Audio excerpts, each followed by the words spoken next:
வாருங்கள் நேயர்களே, கோகுலம் ஜோதிடம் அனைவரையும் அன்புடன் வரவேற்கிறது. நாம் இன்றைய பதிவில் பார்க்க இருப்பது கடக லக்னத்தில் பிறந்தவர்களுக்கு அரசியலில் யோகம் பெறுவதற்கு உதவும் கிரகங்களை பற்றித்தான் பார்க்க இருக்கிறோம். வாருங்கள் உதாரண ஜாதகங்களை பார்விடலாம். தமிழக முன்னாள் முதல்வர் கருணாநிதி ஜாதகம். இவர் தமிழக அரசியலில் முக்கியத்துவம் பெற்றவர். பலமுறை முதலமைச்சராகவும் நீண்டகால அரசியல்வாதியாகவும் இருந்தவர். இவருடைய ஜாதகத்தில் லக்னாதிபதி சந்திரன் வலுப்பெற்றிருக்கிறார். இவருடைய ஜாதகத்தில் கடக லக்னத்தின் யோகரான செவ்வாய் 10ஆம் இடத்தோடு பஞ்சமகா புருஷ யோகத்தில் ருஷக யோகத்தினை பார்வையினை 10ஆம் இடத்தில் பதிக்கிறார்.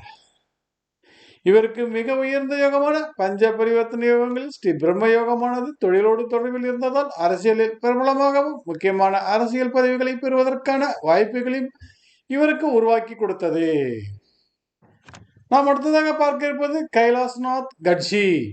காங்கிரஸ் தலைவர்களில் ஒருவரான இவர் உத்தரப்பிரதேச முதலமைச்சர், மத்திய அமைச்சரவையில் மத்திய கவர்னர் என பல முக்கியமான பதவிகளில் வகித்த சுதந்திர போராட்ட வீரர் ஆவார்.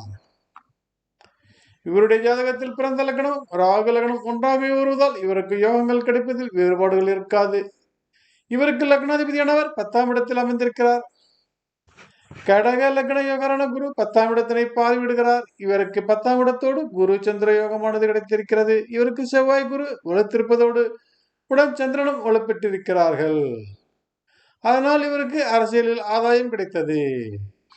நாம் அடுத்ததாக பார்க்க இருப்பது இந்திரா காந்தி ஜாதகம். இவருடைய ஜாதகத்தின் சிறப்பே இவருக்கு 3 ஸ்ரீ நந்தி யோகங்கள் கிடைத்திருக்கிறது.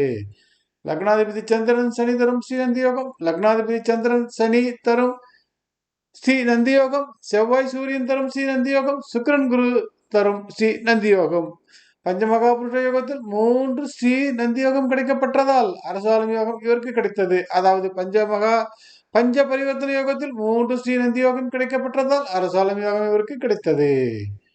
இவருடைய ஜாதகத்தில் சந்திரன் சனி 10ஆம் இடத்தோடு தொடர்பில் இருக்கிறார்கள். இவருடைய ஜாதகத்தில் அரசியல் கிரகமான சூரியன் கடக லக்ன யோகரான குருவின் பார்வையினை பெறுகிறார். இவருடைய ஜாதகத்தில் மற்றொரு அரசியல் கிரகமான செவ்வாய் சூரியன் ஸ்ரீ நந்தி யோகத்தில் தொடர்பில் இருப்பதால் அரசாளும் யோகம் இவருக்கு கிடைத்தது கூடுதல் பலமாக அமைந்து விட்டது.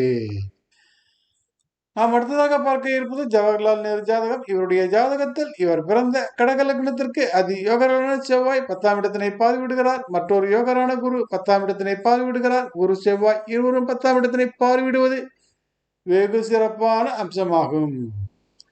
கூடுதலாக சுக்கிரன் பஞ்சமகா புருஷ யோகத்தில் மாளவ யோகத்தினை பெற்று 10ஆம் இடத்தினை பார்வையிடுகிறார். ராகு லக்னம் இவருக்கு ஒத்துழைப்பினை கொடுத்தது. ராகு லக்னத்திற்கு குரு அம்ச யோகமும் சுக்கிரன் மாளவ யோகம் பெற்று இவரை அரசால வைத்தது. நாம் அடுத்ததாக பார்க்க இருப்பது காமராஜர் ஜாதகம். இவருடைய ஜாதகத்தில் குரு 9 ஆட்சி பலம் பெற்று அம்ச யோகத்தினை தந்திருக்கிறார். செவ்வாய் இவருடைய லக்ன யோகர் என்பதால் இவருடைய பார்வையானது 10இல் பதிகிறது. அம்சயோக குருவும் 10ஆம் இடத்து அதிபதியும் ஒருவருக்கு ஒருவர் பரஸ்பர பார்வையில் இருக்கிறார்கள். இவருக்கு பிறந்த லக்னத்தினை காட்டிலும் ராகு லக்னம் நன்கு உதவி இருக்கிறது. ராகு லக்னத்திற்கு 7ஆம் இடத்தில் குரு அம்சயோகம், 10இல் கல்விக்கான புதன் 10 யோகம் பெற்றிருக்கிறார்கள்.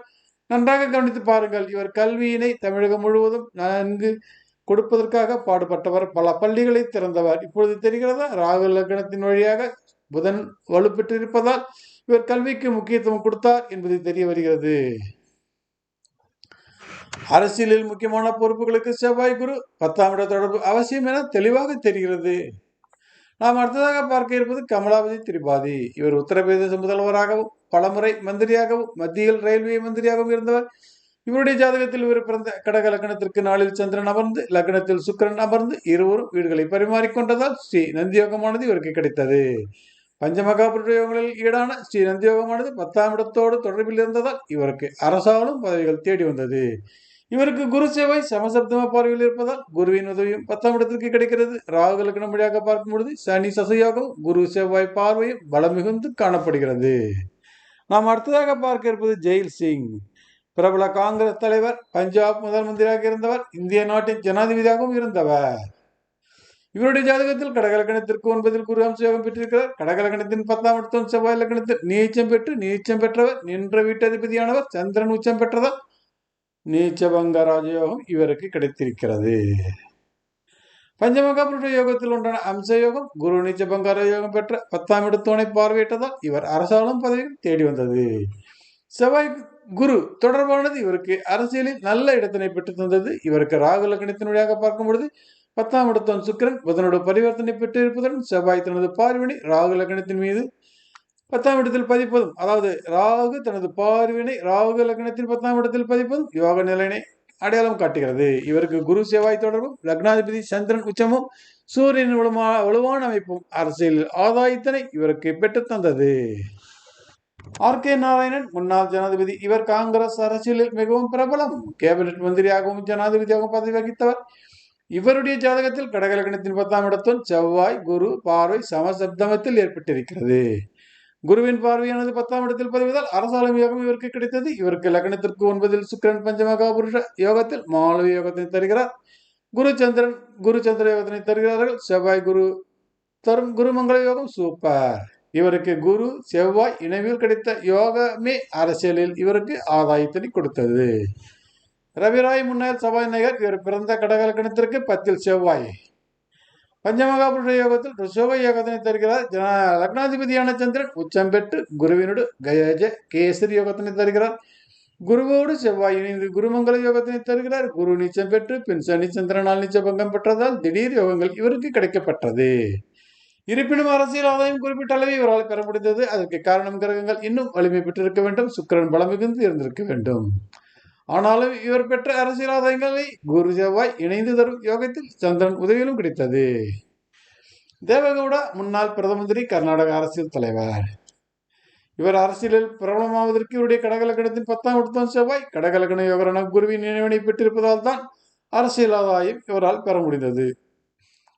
லக்னத்தின் 7 சனி சசயோகம் பெற்றதால் மக்களின் தலைவரானார். ஆனாலும் கடகலக்கணத்தின் 10 புதன் விரையாதிபதியாகி அமர்ந்ததால் இவரால் பதவியினை தக்க வைத்துக் கொள்ள முடியவில்லை.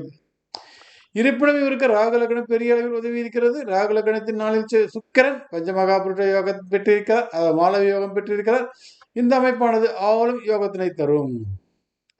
ராகு லக்னத்தின் 10ஆம் வீட்டுக்குரிய செவ்வாய் குருவின் நினைவினை பெற்றிருப்பது யோகமாகும். இவருக்கு குரு சந்திர யோகம் கிடைத்திருக்கிறது. எனவே குரு மற்றும் செவ்வாய் வலிமையால் அரசாளும் பதவி இவருக்கு கிடைத்தது. உடன் சந்திரன் உதவியும் கிடைத்திருக்கிறது. தெளிவாக சொல்வதென்றால் கடக லக்னத்தில் பிறந்தவர்கள் குரு செவ்வாய் வலிமை பெற்றிருக்க வேண்டும். அதாவது குரு செவ்வாய் எந்த விதத்திலாவது இணைந்திருக்க வேண்டும், தொடர்பில் இருக்க வேண்டும். குரு 10ஆம் இடத்தோடு தொடர்பில் இருக்க வேண்டும். செவ்வாய் 10ஆம் இடத்தோடு தொடர்பில் இருக்க வேண்டும். சந்திரன் வலுப்பெற்றிருக்க வேண்டும். சூரியன் வலுப்பெற்றிருக்க வேண்டும். குரு சந்திர யோகம் இருக்க வேண்டும். குரு மங்கள யோகம் இருக்க வேண்டும். இந்த யோகங்களில் ஏதாவது 1, 2 இருந்தால் கூட இவர்கள் அரசியலில் நீடிக்கலாம். அதாவது முக்கியமாக பார்க்கப்பட வேண்டியது என்னவென்றால் குரு செவ்வாய் இவர்களுடைய உதவிகள் இந்த லக்னத்தாருக்கு தேவைப்படுகிறது. இந்த அமைப்பு இருந்தால் கடக லக்னத்தில் பிறந்தவர்கள் அரசியல் நீடித்திருக்கலாம். மற்றவர்கள் இந்த அமைப்பு இல்லாதிருப்பின் அரசியல் விட்டு விலகி இருக்கலாம். நன்றி, வணக்கம். மீண்டும் பிறிதொரு பதிவில் சந்திப்போம் நேயர்களே.